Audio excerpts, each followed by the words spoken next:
Hello, and welcome to Flights of Fancy, a side project set in the universe of EVE Online. All rights are reserved by EVE Online and CCP Corporation that produce it. Hello, I am the eccentric podcast host, the incorrigible Mr. Zeppo, and this is a little pet side project to my hobby side project in this project of projects. Okay, so what is EVE Online? If you're a listener of this podcast and you are not familiar with EVE Online, here's a quick breakdown. As I'm sure you probably know, MMOs, or massively multiplayer online video games, are an interesting segment of the video game industry. Some of the more famous ones that people are probably aware of, even if they are not self-described gamers, include World of Warcraft and what's that new one? Fortnite. Super popular, massively, massive player online video game. But that's like an arena thing.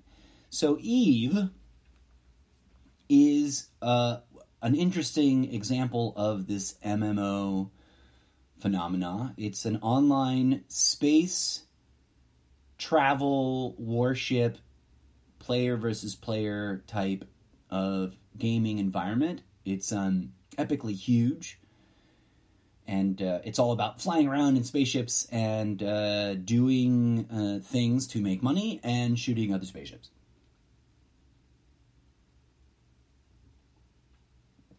I want to be clear. I have nothing but admiration for the game. I think it's a fun game. It's great. For those of you who listen to the rest of my podcast, wondering what the fuck. Why is this self-described cannabis spiritual mystic telling me about a video game now? And for anybody who may go, oh, well, that's a kind of hypocrisy, blah, blah, blah, blah, blah. You can't be on a spiritual path and also be playing stupid video games. Okay. I don't know. But here we are, regardless. Here's what I have to say. I am an artist first, right? So I bring that to my gaming, believe it or not. One of the things about me that's weird is that when I don't play a lot of video games. I'm not a stereotypical, quote, gamer. And I think most gamers who might know me or would meet me would be like, what? No, you're not a gamer, Like, they wouldn't see me as part of their community. But deep down, I have a deep fascination with our obsession with immersing ourselves in artistic expression. To sort of unpack it from it being just about the game industry as it is, and more about the experience as it might be interpreted. We human beings are fascinated by immersive phenomena, and the irony is that it hasn't always been about immersing ourselves in things alternate to what we would call reality. We appreciate real immersive phenomena, right? Like when we go camping and stare up at the stars and get caught up in the grandeur of it. That becomes an immersive phenomena. We just don't need any other technological gear besides our eyeballs, right? And our sense of place and sense of scale. So part of my fascination with online gaming actually stems from a deeper interest in our apparent progression into virtual environments, both as creative tools, potential for future creative expression, where that might go, in terms of storytelling, in terms of what our media consumption will evolve to if we don't experience a radical change in the trajectory we seem to be heading in.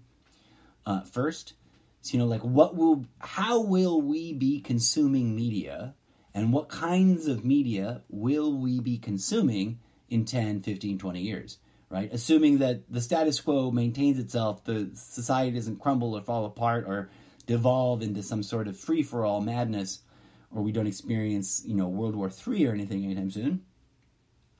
What will games look like? What will movies look like? What will entertainment look like? And will it be radically different in terms of the kinds of stories and the kinds of experiences it offers? Will we find room to evolve here in this market as entertainers?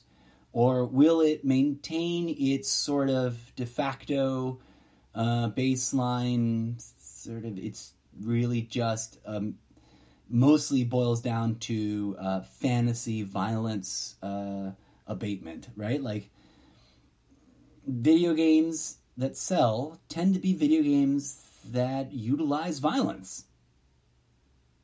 And not to over cross-promote the different segments or the different episodes here, but in this last episode I was talking about the gun industry and something that the video game industry has had some opportunities to confront and do some self-reflection on, but hasn't made a lot of ground on, is that in some sectors of the video game market, the NRA and or the gun industry at all pumps lots of money vis-a-vis the mechanisms of, like, you have to pay rights to represent our product in your game if you're going to be a gun game. You want cool guns. We have cool guns. You want them to be real looking, right? So pay us money. And then also just there's a whole gray area that evolved there in the industry of money flowing from the gun industry into video games. And to what end? And then the video game industry getting involved in developing games. And the military industrial complex getting involved in developing games that then became virtual training environments, right? Like, that whole arc of real life history, I think, has some really interesting fertile ground for storytelling narrative and for artistic expression that I'd like to explore as an activist, not against guns, but for reform in our spiritual relationship to these industries at large. So, reeling it back in, EVE Online. I've been a fan for a long time. And for anybody listening who doesn't know, this particular video game has been around for, I believe, 16 years. In fact, not just, but a few days ago. Right there it is. I've got the launcher ready to go, because we will be going in-game in just a minute. But they're celebrating their Sweet 16. So there's a post on their launcher page. You're invited to my Sweet 16 exclusive outfits, ships, gifts, and something else. And that's covered up. It's covered up by the date that the article was posted. EVE is 16 years old. Check it out. Dev blog. Blah blah blah blah blah. So they're promoting. They're celebrating 16 years of being online and of evolving and of changing. And from a gaming perspective, from an industry perspective, and from a fan base perspective, that's kind of epic. That any game has survived that long is wild. World of Warcraft is still around, and it's getting up there. I think it's very close behind in terms of years. I haven't looked it up. But I know that they just sort of rebooted their original release. And I don't know if it's now a sort of separate standalone server experience that you can, like, go live in that world or what. But they're redeploying their original release version of that game. And this is old news, right? But I find it fascinating. And the plethora, the overwhelming amount of gaming content available, especially when you aggregate all the different platforms that have only a little bit of crossover to each other, and you start realizing how many titles are out there, and how many of them on the PC platform or the basically available through an internet browser platform are sort of basically just clones after clones after clones of the same premise, which is you're a dude and you walk around, you get a horse or a thing creature to mount and ride around on and go faster, etc., etc. Grind through the levels, do all the quests that are basically the same. Go find this kid, go solve this murder, go stop this magic guy from getting this thing. Now, I'm not trying to limit all video games to that, but what I'm saying is there's this wave of growth and evolution in that sometimes new games come out that like really break new ground or really transform the model, and yet in the same sort of collection of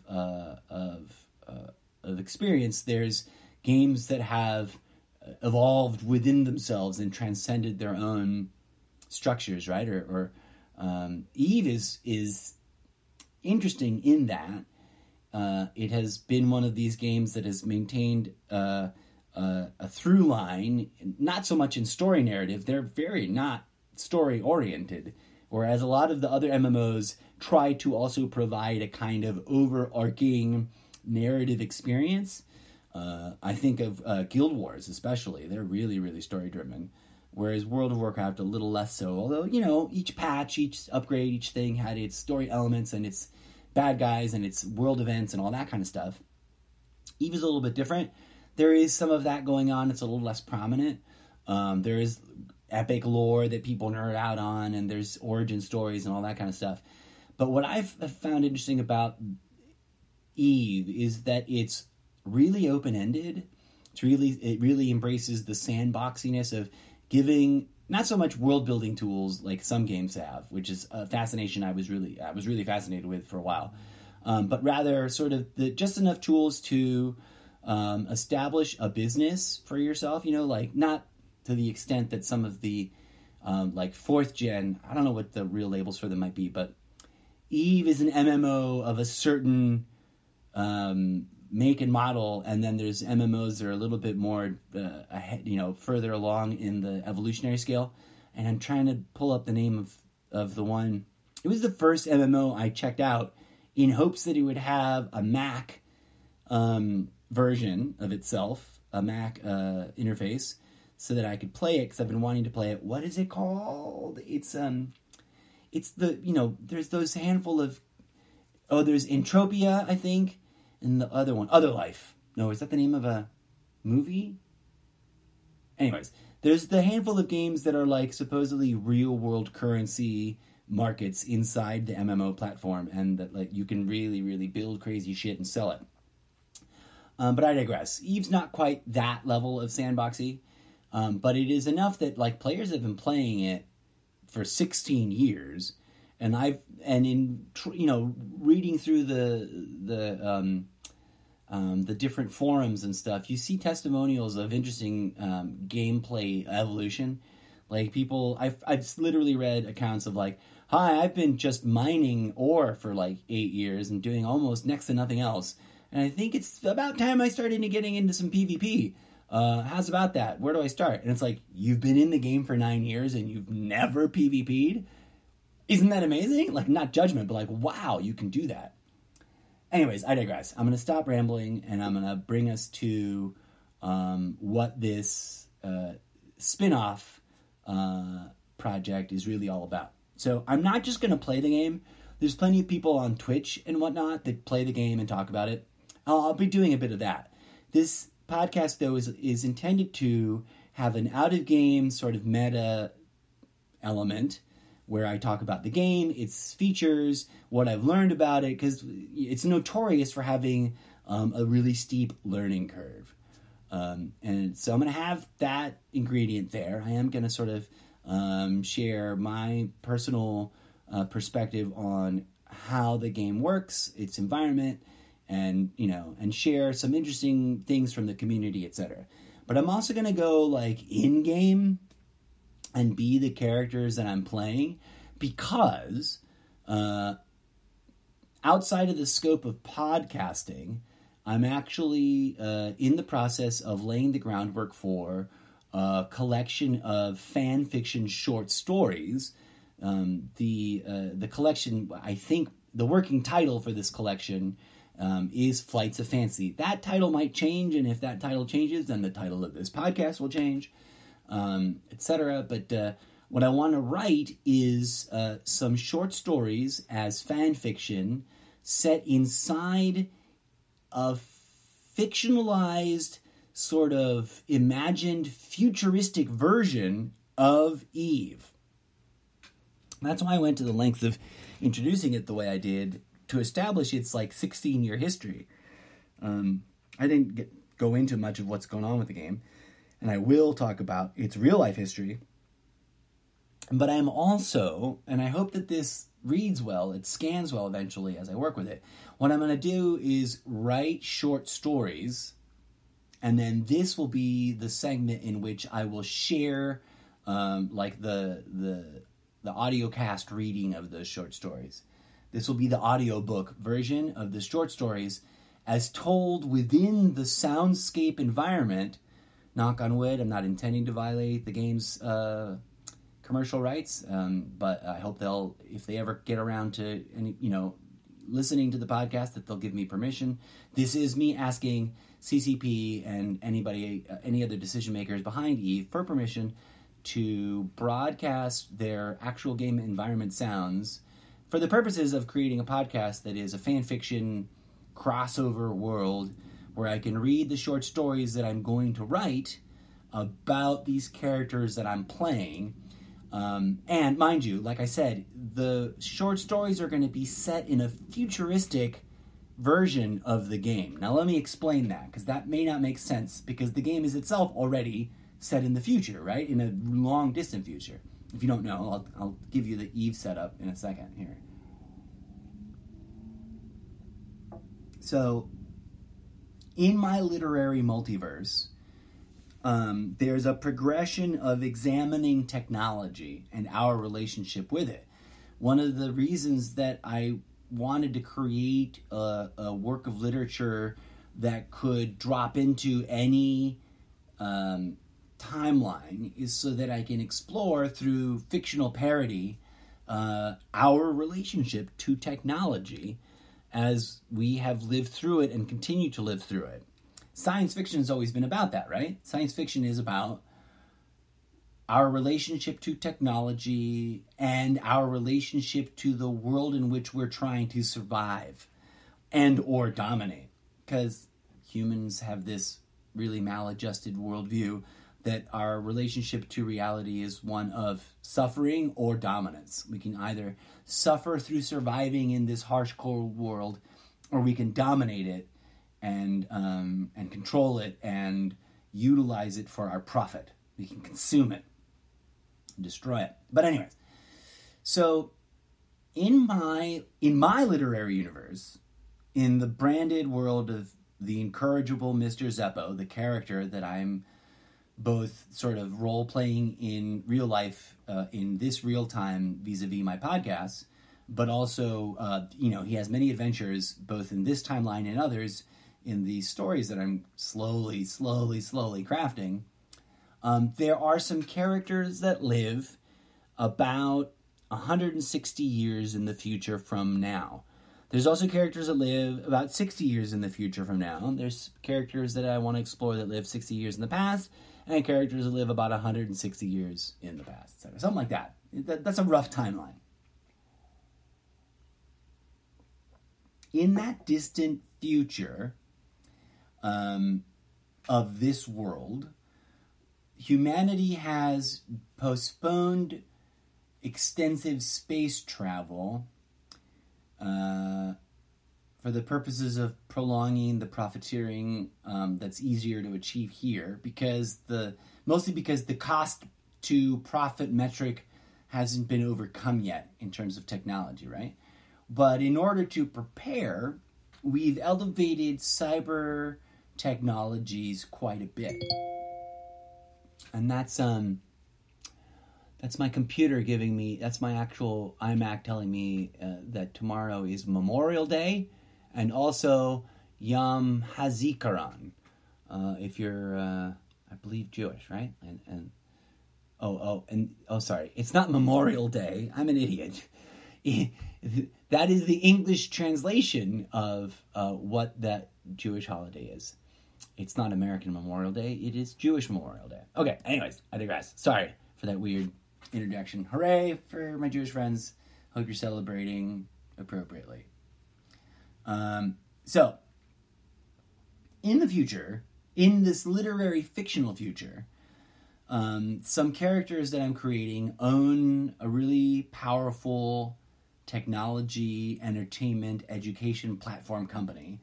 And they've led the way into a groundbreaking form of immersive, practical, pragmatic virtual reality. In other words, it's not about being other places. It's about coping with the world as as it is, and doing things vis-a-vis surrogate technology devices, so that we can be in a safe environment indoors and work out in the rugged, toxic wasteland that we've left the planet as, and in near space. So we have space programs in this future, and we are in local space preparing for the arduous and very time-consuming act of going into deep space travel.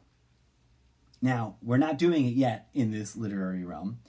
160 years from now, we're only barely really getting ready to build out on Mars, right? We've been colonizing it very slowly.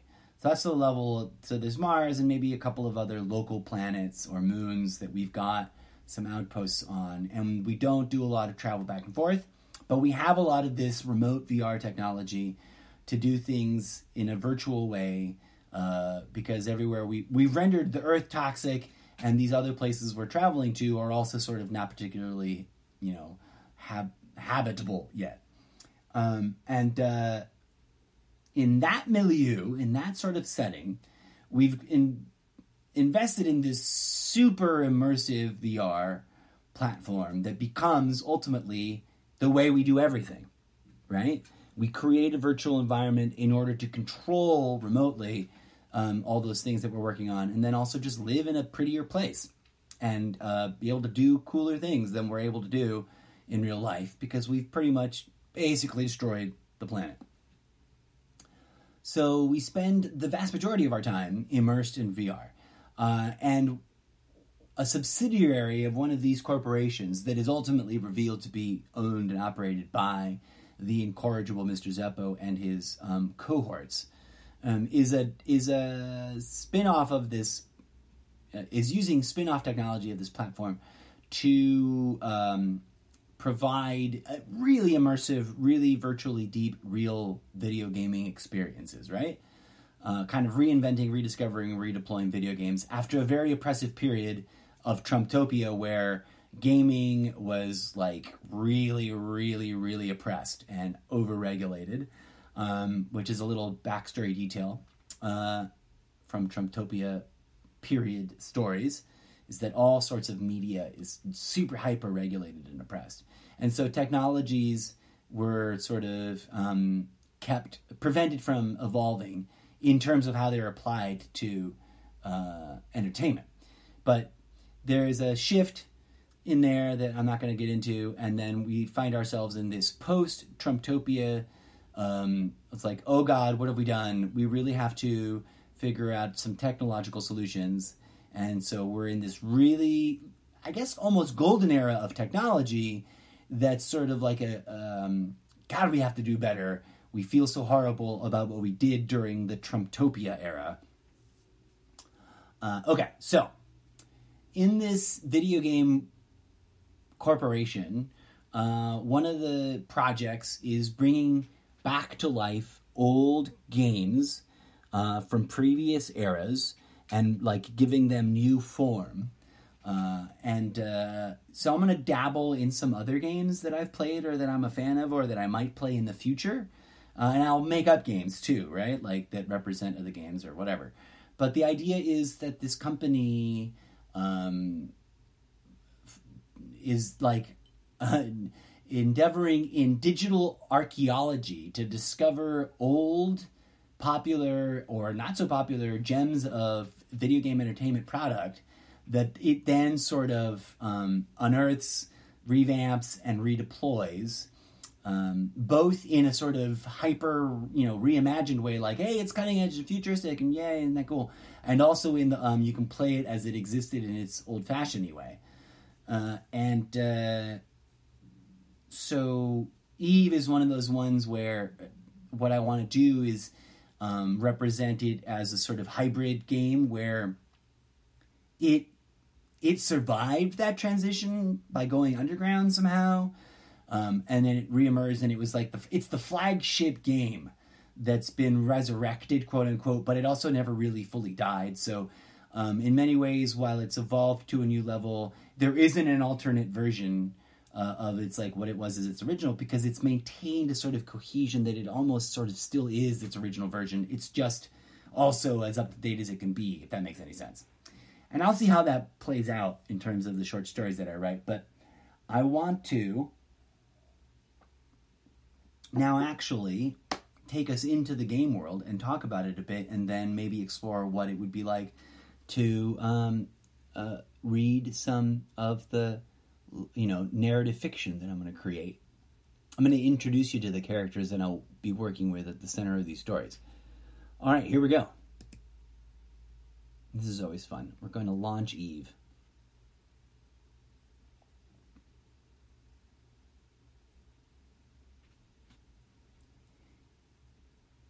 So, some background on how this game is structured in terms of its own backstory and its,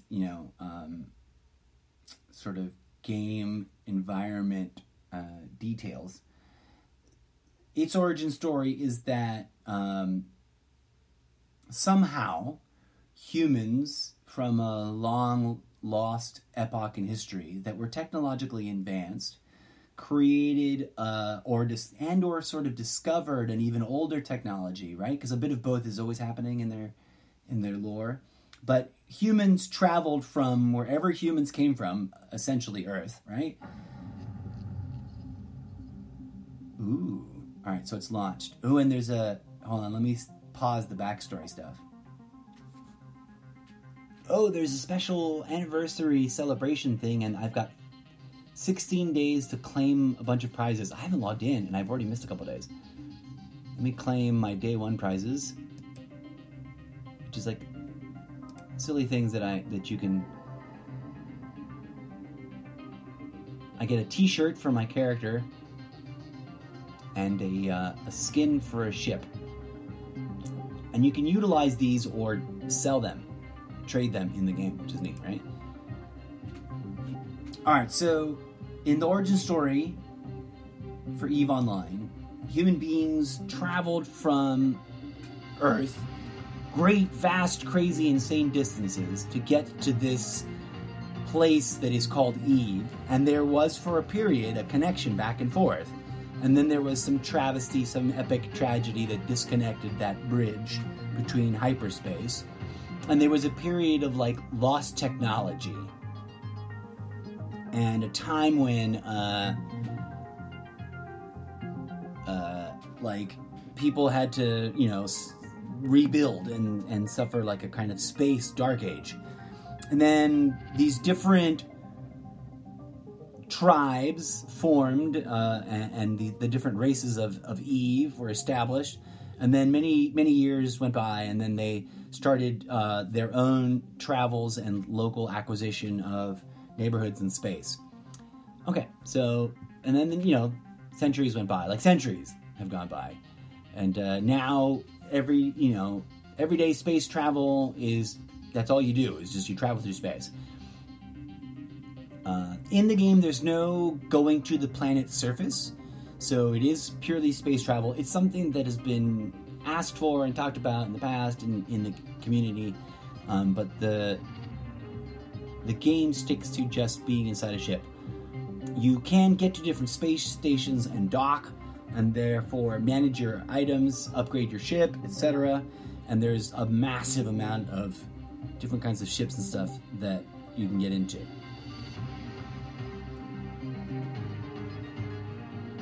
But for right now, what I'm going to focus on is I've got a character, my main character, Mr. Zeppo, who doesn't have any skills training in his skill bar or his skill thing. And skills, of course, work differently in different games. But in this game, in order to not... Because it does have a really steep learning curve, it can take months in order to achieve certain skill sets. But thankfully, it's something that grinds automatically. It's just preset time limits of like, okay, you've learned this skill. That took 10 minutes. The next level will take an hour. The next round will take 7 hours. The next level will take a day and a half, 3 days, 5 days, 17 days. And there are skills that take months to acquire. And there's like a branching tree of maps, a branching tree map of ships. And to get into specific ships, you got to train a different combination of skills. So you have to make choices and really think ahead.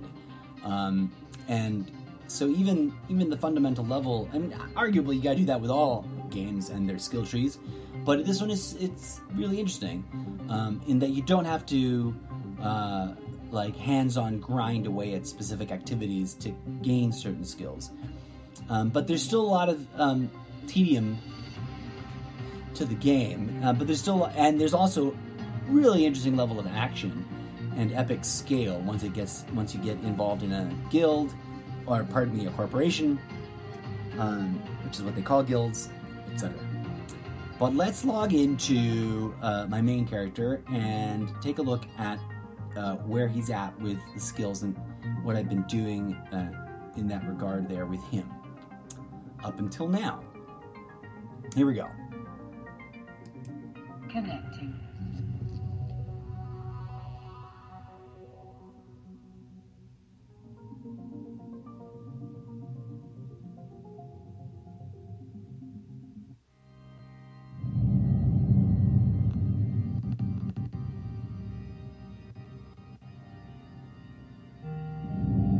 Skill training completed.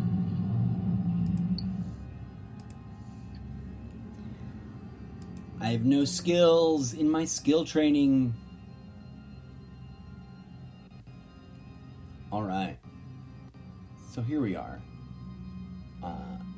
You can open a character sheet, and I'll walk through the interface and the layout and all that kind of fun, nerdy detail in future episodes. Right now, I really, literally just wanted to come in and introduce the concepts of what I'm going to be working with in general and address this concern. I don't currently have any skills in training.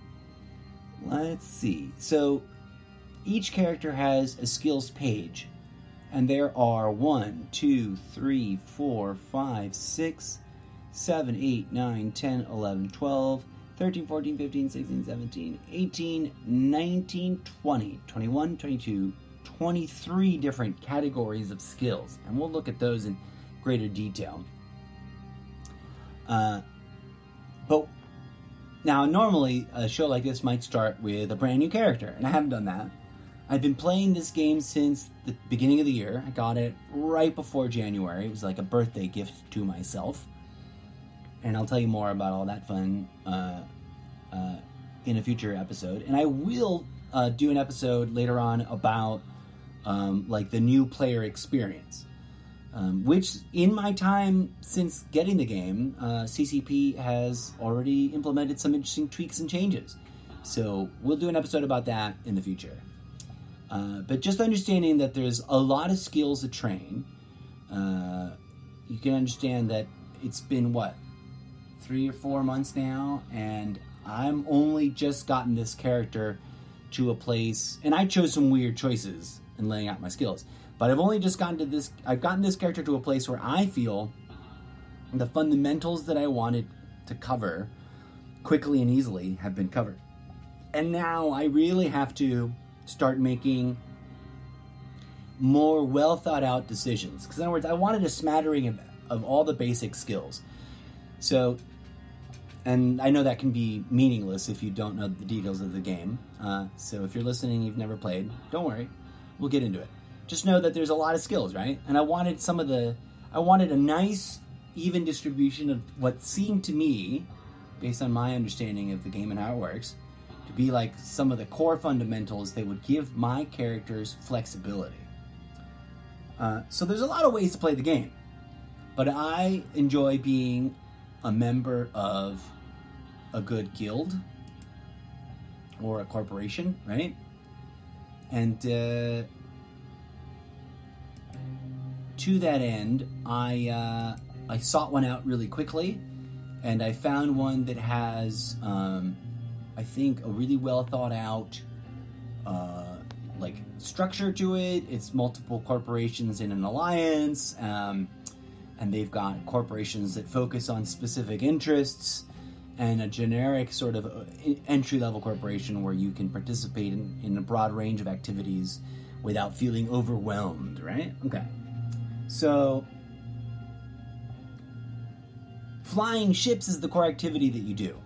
And each character belongs to a race, and each race has its own set of ships. Now, there's nothing preventing a character of a specific race from flying other ships from other races within the game, but you have to invest the additional time in ranking up the skills for each specific race. And as a team player and as someone that likes to bring a little bit of variability to my role in a fleet, let's say, in this scenario, right? Or what would we call a raid party in World of Warcraft? I want to make sure, like, I'm the guy that was like, oh, in World of Warcraft, I had an archer and a healer, magician-y type character, and another character I didn't even understand, just so that in case, there was opportunity, I could be like, oh, I'll roll with that, etc. So a crazy goal I set when I first got the game is like, I want my main character to be able to fly every basic mid-range, every basic race's kinds of ships. Basic ships. Wow, the words today flowing out so eloquently. So, I've gotten that going. In the Spaceship Command Department of Skills, all three of my characters, because I got a little crazy, have the basics for all the races' ships. In fact, well, I'm working on them. I'm a little behind, actually, in my main character. But I just added a destroyer class for the Amar race the other day, and he's now actually able to train it. The first level of that is only 17 minutes, so we're just going to head start with that. The next one's an hour and 16 minutes. Click that on there.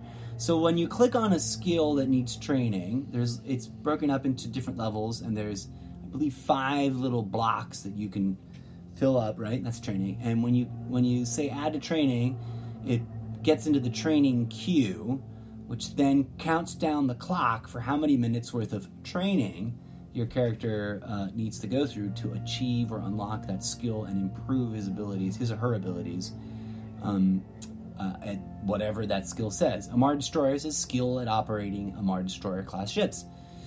I can already fly Amar Industrial, Amar Frigates, and there's a few more that I want to get through, right? And that's not even my main class, my main character's race. His race is Minmatar. Where are we? Mining barge. Okay, so mining barge, mining, and flying mining barges, flying mining ships. It's the first activity you can get at in the game as a brand new player or as a brand new character that will earn you a little bit of money, and it doesn't require you to get into fights. So it can be something that people focus on for a while. And mind you, in space-related games, which are sort of a niche favorite of mine, I've always been, for whatever reason, really fascinated by mining and then like the industrial crafting opportunities that allows. So I focused on skilling up the fundamentals of those ships on all 3 of my characters. I want all 3 of my characters in EVE, and many EVE players will tell you this is crazy talk. because it costs time and to a certain degree money to train your character up to these things. And when you're running 3 characters, then you have to either swap them out in the training queue and take up that much more time, or pay for the bonus multi-track training of multiple characters in cash. That's the issue I want to like do a whole episode on. And I'll, in full disclosure, because this was like a birthday gift and I was paying for, I'm not playing the free level of the game, I'm playing the subscription level of the game. And I'm like, I want all the bells and whistles. And I'd saved up a bunch of money for my birthday and then ended up not doing anything for my birthday. So I said, fuck it. Since I didn't do anything with the money that I was going to spend on whatever cool event thing I might have done, ended up working. I got this game and I got, not all, but some of the bells and whistles that you can get in terms of like, the pay-to-play aspects of a game. But I digress. So skills,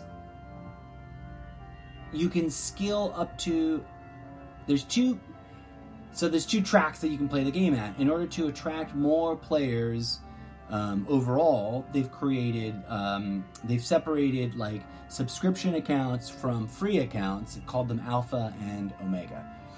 And so I am in an Omega state, as they call it, for all 3 of my characters, which means I can train any of the skills, and I'm not limited to the Alpha state limitations, which we can do a whole episode on, like the distinction between those 2 things for this game at another time.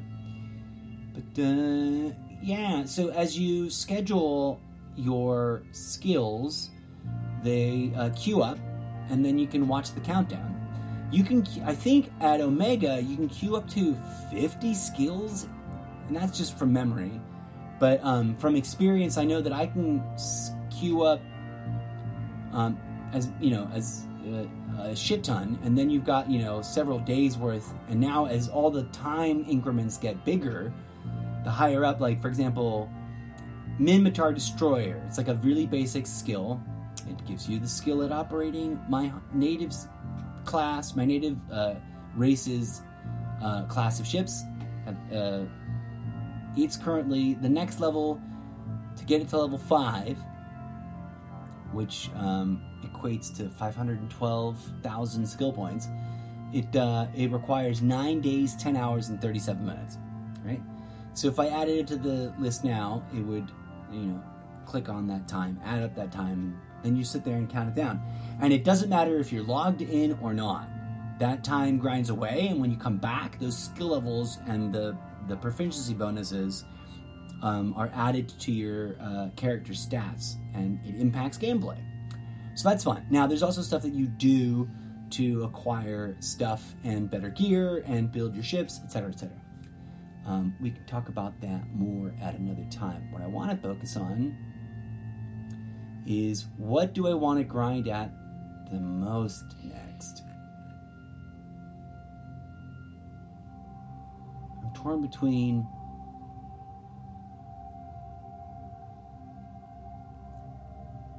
the 9 days of mining frigate, 18 days of mining barge, or industrial, which is the bigger ships, the cooler ships.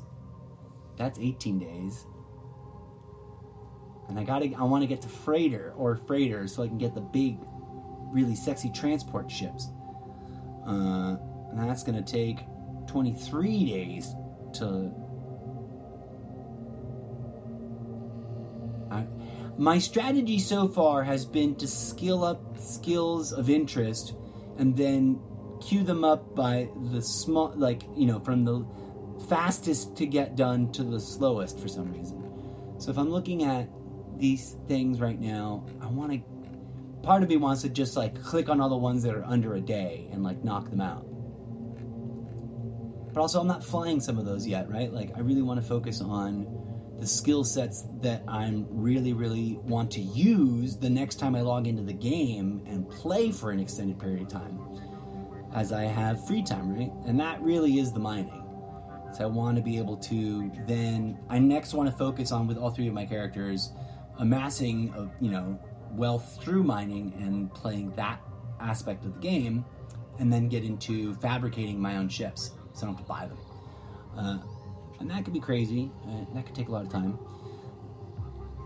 Now, my question is, do I don't think I need to grind away at mining frigate or mining barge to get mining industrial any higher.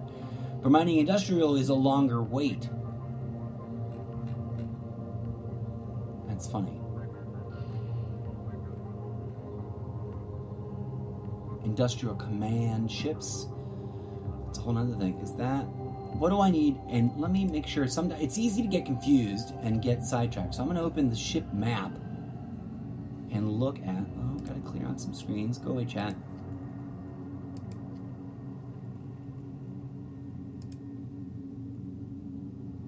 So here I am in the ship tree, and I can see, especially if I clear away all the other menu, what ships I have the right skills to access, and what ships I also have, like the certifications. In other words, the other required sub-skills are high enough that I've got certifications of mastery, which just means that your stats are just going to be stronger, in using that particular ship, and those particular weapon systems, etc., on how high your certifications are. Now, there's nothing specific you need to do besides grind the sub-skills for each of the different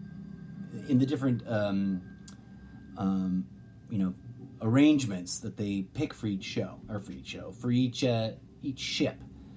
I want to look at my ship of interest right now is from the Ore Corporation. So the frigates are the smallest ships, which I can then get into some higher end class, like level 2 versions of. But honestly, that's going to take forever, and I don't really want to do that. The mining barge, I've already got pretty decent skill set on, and then there's the level class 2 level version of those, which are called exhumers. So mining frigate, level 2, expedition frigates, mining barges, you get to the level 2, those are the exhumers, and that's like a small and a medium class of mining ship. But the one that I'm really into, that I want to get into really bad is, of course, everyone wants to get into the Rorqual. I hear all kinds of really crazy things. Apparently that ship is just like brutal. But for my purposes, I really want to train my pilots to all be able to fly an Orca, to be a mining fleet captain, and give the right awesome super bonuses to miners. Because I've got a whole special project that I want to run in the game, which is to help with the recruiting aspect of getting more people into the guild.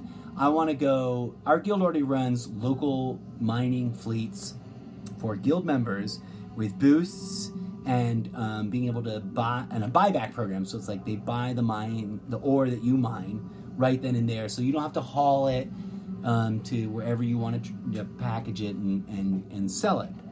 And that's useful because as a lower level player, it's those transitory jumps to get ore or stuff that you've collected from missions, etc., and getting those things to market in a place where you can sell them for a profit. That's where you're exposing yourself to danger, right?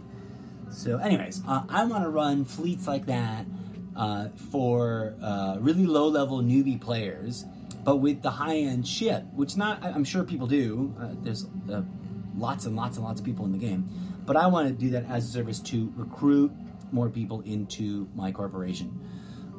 So what I'm seeing here is that I can click on this thing. I think it will tell me if I view info on the Orca, I can see the requirements for skills, and I've got all the basic entry levels completed actually.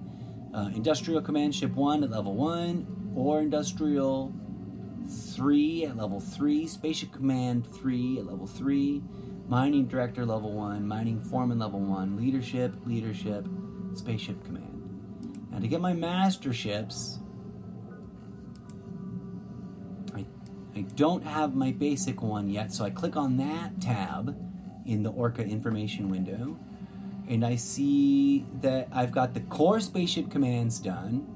The magnetotromic target management skills, those are checked out. And this is one of my sub skills, right? Like, they were to get these certificates of mastery in order to fly the ship at its highest potential and do things like send out buffs that empower the mining fleet to mine at a higher capacity. You got to get all these sub skills that aren't obvious skills.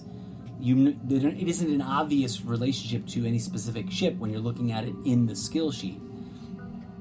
So CPU management, I've got 2 out of 2. Cool. I've got those going for my basic. 2 out of 2 for navigation. 3 out of 3 for shield tanking. I've got to work on my medium drones. So that's a skill set I've been neglecting, right? I didn't realize I do need help.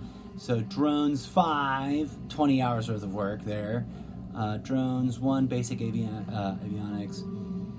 Drone navigation, I need to get on that one. I can click on that right there. View the required skill or buy and train. So I'm gonna go and just buy that shit. So skills cost in-game credit. Boom.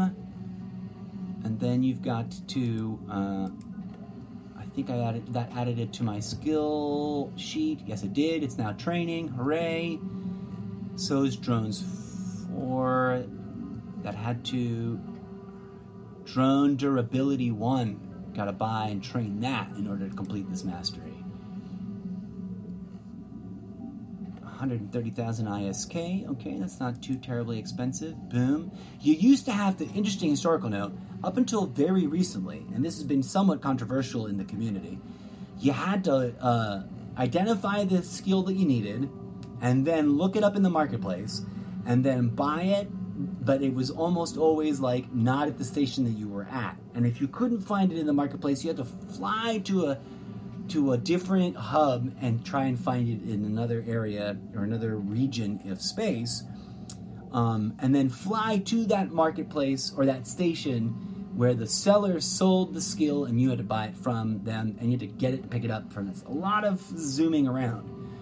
They just made a change, so I don't know if it's for all skills. I haven't found a place where it doesn't let you do this, but you can choose to buy like a future on that skill and have it automatically directed to you. And, you know, buy a version of that skill book and have it automatically delivered to you no matter where you are, and get right on to getting the skill grind activated. And I don't know if that's based on the pool of real game sellers that are selling that skill book, or it's some virtual population of skill sets that they are then buying up. I don't know, but they promised that it wouldn't upset the skill like trade sector in terms of like people buying and selling skills. But there you go. And that's worth looking into and maybe doing a special podcast, a special episode on for, because it was really controversial when it was announced, and I saw a lot of people, you know, like complaining and saying, yeah, I'm not a fan of that idea.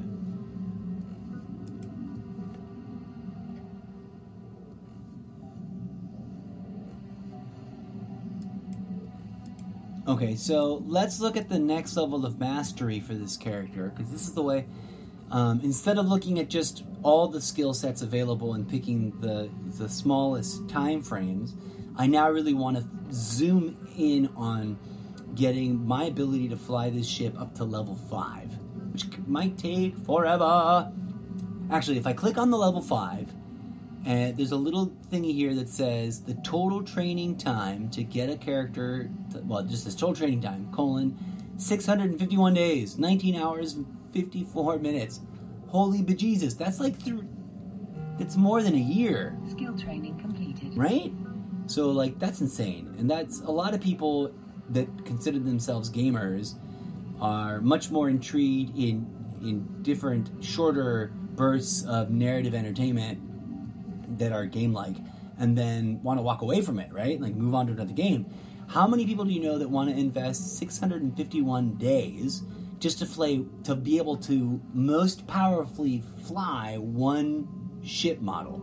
And that's just one ship inside the game. And that if I clicked on train all those skills right now, that'd be 651 days that this character, couldn't train anything else.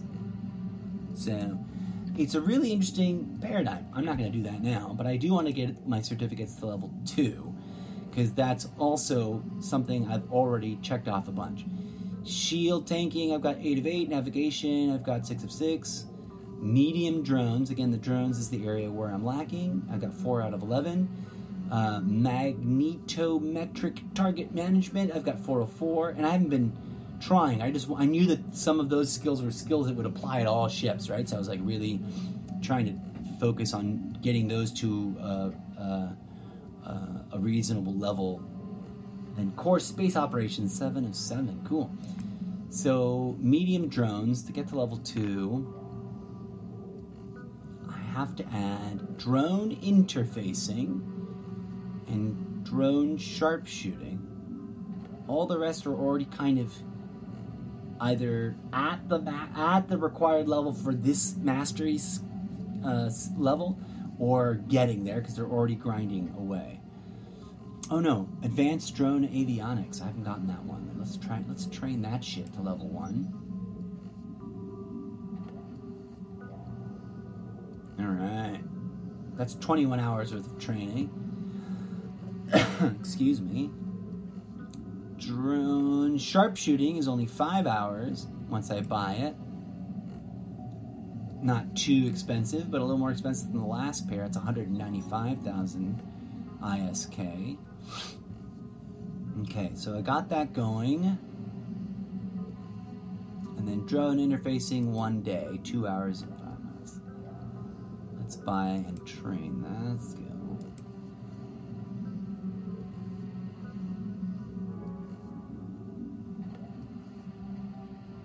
Alright. My level 3s are going to depend on some missing skills from Magneto. Oh no, that's the only one that's checked off. My level 3s have got missing skills in all the departments except for magnetometric. I cannot pronounce that word. Magnetometric target management. I'll need to have a description. Core spaceship operation. The certificate represents the level of competence in the ship CPU, power grid, and capacitor usage. This is a certificate skill set for any capsuleer wishing to increase their tactical options in combat. Medium drones, navigation. I'm going to read the navigation one. Certificate represents a level of competence with ship propulsion and speed-enhancing modules like afterburners, micro warp drives. The holder has learned that those modules consume a fair amount of capacitor while active. This is a critical skill set for any kind of operation in hazardous space. Oh, so reading those things pointed a couple of things out. Our pilots in the game are not called pilots. They are called capsuleers. And the reason they're called capsuleers is because from the moment you create the character, even though you totally can modify and customize a little ragdoll and give it a hairstyle and, change the way the eyes look and all that, you're permanently in a capsuleer pod, which is a full sort of Matrix-like life support system unit that has a massive mental virtual reality interface, which allows you to control the ship into which your pod is docked. So that's how you fly your ships. So I'm going to be working with that imagery and that sci-fi technology in the short stories that I write, etc. And it's a really fascinating aspect to the game. Okay, so here we are. I now have 7 days queued up. 7 days, 19 hours, and 3 minutes queued up. MR Destroyer 2, Drones 5, Drone Navigation 1, Drone Durability 1, Electronic Warfare 3, Electronic Warfare 4, Drones 5, Advanced Drone Avionics 1, and Drone Sharpshooting 1. Some of those were skills that were automatically added to the queue because the skill I was buying and instructing it to begin training had those other skills as required sub-skills. Let's clear out of the ship map and wrap this episode up because I've been rambling at you for an hour. I don't know how long these episodes are going to be in the future, but I do intend to spend time in the game playing it and chit-chatting. So some of these episodes might get really long, which is what I'm excited about because I like short form and I need to get better at making some of my other segments shorter and more concise. But I also really like long form, and I have the capacity on my Sprecher platform. All right. Thanks for tuning in, guys. I'm going to actually play my game for a little bit and not try to podcast at the same time. But first, I'm going to go ahead and log out. But thanks for joining me for this introductory episode of this weird and bizarre spin-off. I hope it makes sense. I know it was really weird. I talked about a lot of crazy things, and I will talk about a lot of crazy things in this show. One of the things I hope for it to be is to be kind of a way for me to explore more character play, and to read stories with multiple characters, and maybe even incorporate a little bit of Foley, and then, just have a kind of soundscape that's about this weird sci-fi environment. But also talk about real life stuff as the character in the game, inside the literature that I'm writing. It'll be fun, hopefully. Or mindlessly, tediously boring. Who knows? I can't tell. But for now, I thank you for tuning in, and your feedback's always welcome.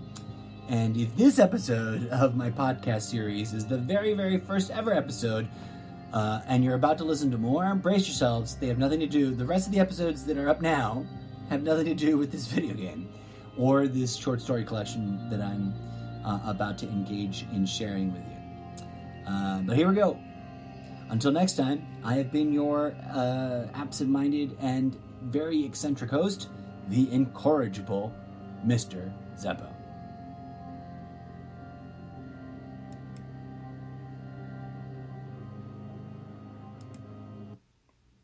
That's that, folks. Thanks for tuning in.